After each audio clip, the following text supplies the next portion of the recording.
रविवार आते ही हमें खुशनुमा एहसास होता है। आखिर वो दिन आ ही गया जिसका हमें बेसब्री से इंतजार रहता है। लेकिन क्या आपने सोचा है कि रविवार की छुट्टी का इतिहास क्या है और ये कब शुरू हुई होगी? अगर नहीं तो आज हम बता रहे हैं रविवार की छुट्टी की कैसे हुई थी शुरुआत। अंतर्राष्ट्रीय मानकीकरण संस्था ISO के अनुसार रविवार का दिन सप्ताह का आखिरी दिन माना जाएगा और इसी दिन कॉमन छुट्टी रहती है। इस बात को 1986 में मान्यता दी गई थी, लेकिन इसके पीछे ब्रिटिश सरकार को कारण माना जाता है। असल में 1843 में अंग्रेजों के गवर्नर जनरल ने सबसे पहले इस आदेश को पारित किया था।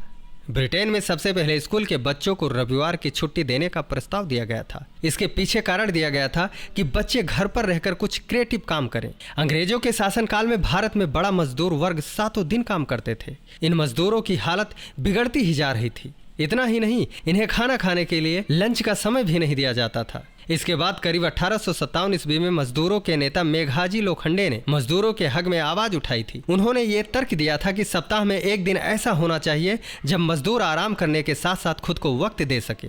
माना जाता है कि इसके बाद 10 जून 1890 को मेघाजी लोखंडे का प्रयास सफल हुआ और अंग्रेजी हुकूमत को रविवार के दिन सबके लिए छुट्टी घोषित करनी पड़ी। रविवार की छुट्टी को लेकर कई धार्मिक मान्यताएं भी हैं।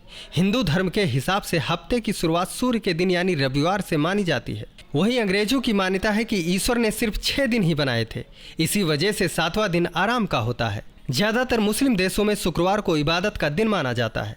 इस कारण से वहाँ रविवार की जगह शुक्रवार को ही छुट्टी होती है। हालांकि ज्यादातर देशों में रविवार को ही अवकाश माना जाता है। हम ऐसे ही जानकारी आप तक पहुंचाते हैं और पहुंचाते रहेंगे, इसलिए बने रहें हमारे साथ और देखते रहें अब तक हिंदी न्यूज। धन्यवाद।